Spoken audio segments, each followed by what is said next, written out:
அனைவருக்கும் வணக்கம். மகர ராசிக்காரர்களுக்கு பல வருடங்களுக்கு பிறகு, குறிப்பாக 100 ஆண்டுகளுக்கு பிறகு பணமழை கொட்டப்போவது உறுதி என்று சொல்லக்கூடிய வகையில் மிகவும் அற்புதமான வாய்ப்புகளும் சந்தர்ப்பங்களும், எவ்விதமான காரிய தடையும் சிக்கலும் சிரமமும் இன்றி எளிதில் கைகூடுவதற்கான முதன்மையான அதிர்ஷ்டயோக வாய்ப்புகள் எந்தெந்த விஷயங்களில் நிறைவாக கிடைக்கப் போகிறது, எண்ணி 365 நாளில் மிக சிறப்பாக இவை நடந்தே தீரும் என்று சொல்லக்கூடிய வகையில் எந்தெந்த நிகழ்வுகள் அமைந்துள்ளன. குறிப்பாக தமிழ் புத்தாண்டான விசுவா வசு வருடத்தில் ஏப்ரல் 14ஆம் தேதி முதல் அடுத்த ஒரு ஆண்டு காலத்திற்கு எப்பேற்பட்ட மாற்றமானது மகர ராசிக்காரர்களுடைய வாழ்வில் ஏற்பட போகிறது என்பதை ஆராய்ந்து பார்க்கும் போது நிச்சயமாக 100 ஆண்டுகளுக்கு பிறகு பணமழை கொட்டப்போவது உறுதி என்று சொல்லக்கூடிய வகையில் மிக சிறப்பான வாய்ப்புகளும் சந்தர்ப்பங்களும் இந்த வருடத்தில் நிறைவாக கிடைக்க போகிறது. ஏனென்றால் திருக்கணிதத்தின்படி ராசியின் அதிபதியான சனி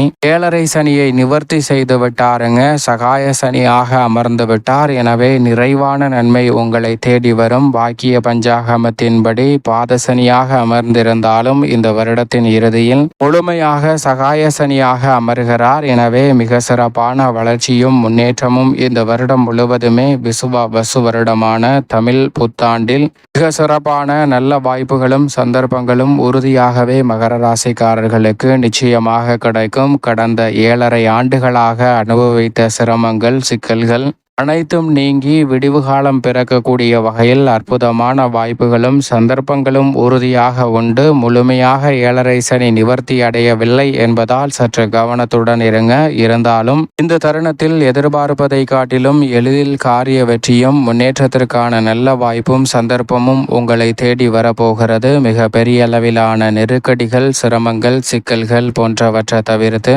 முன்னேற்றத்தையும் வளர்ச்சியையும் நிறைவாக உருவாக்கி கொள்வதற்கான வாய்ப்பு ராசியின் அதிபதியான சனி அள்ளி கொடுக்கிறாருங்க.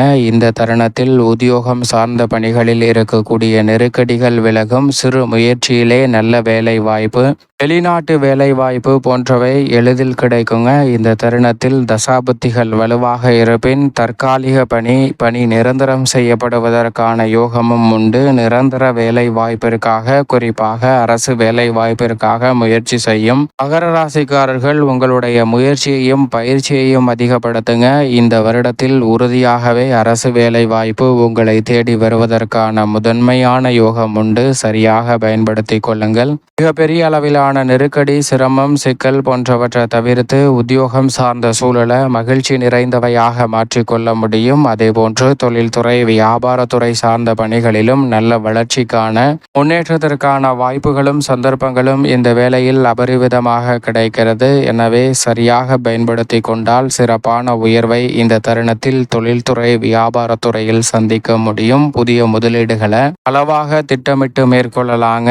இந்த தருணத்தில் சனி மிக சாதகமாக இருப்பதால் நீங்கள் எதிர்பார்க்கக்கூடிய வெற்றி வாய்ப்பு தொழில்துறையில் நிச்சயமாக கிடைக்கும். நிதி நிறுவனங்களின் ஒத்துழைப்பும் மத்திய மற்றும் மாநில அரசின் சலுகைகளும் எதிர்பார்ப்பதை காட்டிலும் சாதகமாக கைகூடுவதற்கான முதன்மையான அதிர்ஷ்ட யோக வாய்ப்பை நிச்சயமாக உருவாக்கி கொடுக்கிறது. சரியாக பயன்படுத்தி கொள்ளுங்கள். அதோடு மட்டுமல்லாது இந்த வேளையில் மிகவும் அற்புதமான வாய்ப்புகளை உருவாக்கி கொள்ளக்கூடிய வகையில் மகர ராசிக்காரர்களுக்கு மிகவும் வலுவாக தைரியஸ்தானத்தில் இருந்து குடும்பஸ்தானத்திற்குள் நுழைகிறாருங்க.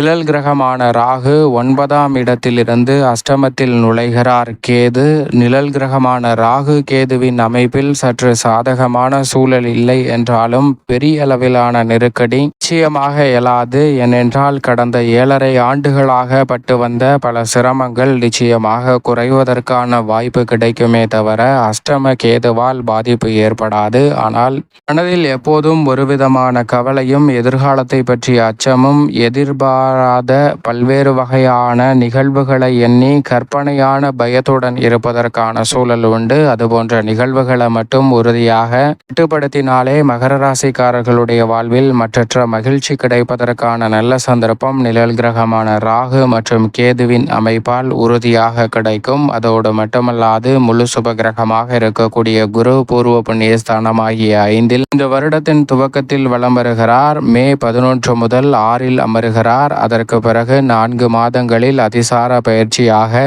7இல் உச்சம் பெறுகிறார். இப்படி குரு பகவான் மிக வலுவாக 5, 6, 7 என பல இடங்களை வலு சேர்க்கக்கூடிய இந்த வேளையில் குரு பார்க்கின் கோடி நன்மை என்று சொல்லக்கூடிய வகையில் குருவின் சுப பார்வை பெரும்பாலும் ஜென்ம ராசிக்கு அபரிவிதமாக கிடைப்பதால் மகர ராசிக்காரர்களுக்கு மிக பெரிய அளவிலான பாக்கியமாக பார்க்கப்படுகிறது. சுப நிகழ்வுகளில் இருக்கக்கூடிய தடைகள் விலகும், நல்ல வரன் கிடைத்து திருமண பாக்கியம், புத்திர பாக்கியம் போன்றவை நிறைவாக அமைவதற்கான முதன்மையான யோகம் உண்டு. மழலை செல்வத்தை இந்த வருடத்தில் நிச்சயமாக பெறுவதற்கான அற்புதமான வாய்ப்புகள் உங்களை தேடி வருகிறது. அதோடு மட்டுமல்லாது இந்த தருணத்தில் பொருளாதார ரீதியான வளர்ச்சியையும் உயர்வையும் சந்திக்கக்கூடிய வகையில் உச்சம் பெறக்கூடிய குரு பகவான் அற்புதமான வாய்ப்புகளை நிறைவாக ஏற்படுத்தி கொடுக்க போகிறார். எனவே நெருக்கடிகளை தவிர்த்து மிக சிறப்பான வளர்ச்சியையும் முன்னேற்றத்தையும் இந்த வேளையில் உறுதியாகவே சந்திப்பதற்கான யோகம் மிகவும் வலுவாக மகர ராசிக்காரர்களுக்கு கிடைக்கிறது. சரியாக பயன்படுத்திக் கொள்ளுங்கள். அதோடு மட்டுமல்லாது ராசியின் உச்ச அதிபதியாக இருக்கக்கூடிய செவ்வாய் துவக்கத்தில்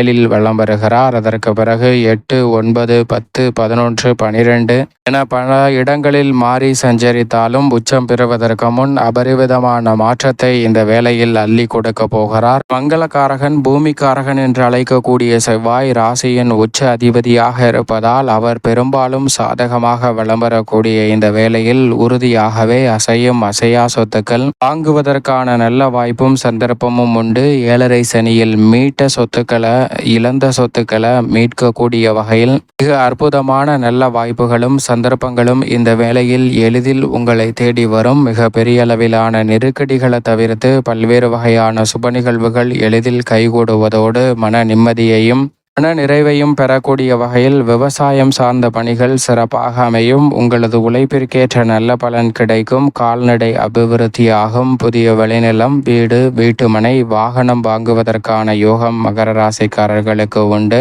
சந்திரன் 12 இடங்களில் மாறி மாறி வலம் வந்தாலும் அஷ்டமத்தில் அமர்ந்திருக்கும் போது மட்டும் சற்று கவனத்துடன் இருங்க. மற்ற தருணங்களில் பெரும்பாலும் மகர ராசிக்காரர்களுக்கு சந்திரனின் அமைப்பால் முன்னேற்ற வாய்ப்புகளும் வளர்ச்சிக்கான நல்ல சந்தர்ப்பமும் உறுதியாக உங்களை தேடி வரும். நெருக்கடிகள் விலகி முன்னேற்றத்திற்கான வலுவான நன்மை நிறைந்த சந்தர்ப்பம் உறுதியாக உங்களை தேடி வரும் என்பதில் சந்தேகமே இல்லை. அதே சமயம் முக்கூட்டு கிரகம் என்று சொல்லக்கூடிய சூரியன், சுக்கிரன் மற்றும் புதன் ஆகிய 3 கிரகநிலைகளில் சூரியனும் சுக்கிரனும் இந்த வருடத்தின் துவக்கத்தில் உச்சம் பெற்றிருக்கின்றன. அதற்கு பிறகு 12 இடங்களிலும் இந்த முக்கூட்டு கிரகங்களும் முன்னதாகவோ அல்லது பின்னதாகவோ அல்லது ஒரே ராசியிலோ இணைந்து வலம் வர போகின்றன. அப்படி விளம்பரம் போது அஷ்டமத்தில் இருக்கும் போது மட்டும் விழிப்புணர்வுடன் இருங்க. அதே போன்று விரயத்தில் இருக்கும் போதும் சற்று கவனத்துடன் இருங்க. ஜென்மத்தில் அமர்ந்தாலும் கூட சில நேரங்களில் சிறப்பான வாய்ப்புகள் கிடைக்கும் என்பதை உறுதிப்படுத்துகின்றன. அதிலும் குறிப்பாக சூரியன் ஆளுமையும் அதிகாரமும் கொண்ட நல்ல வாய்ப்புகளை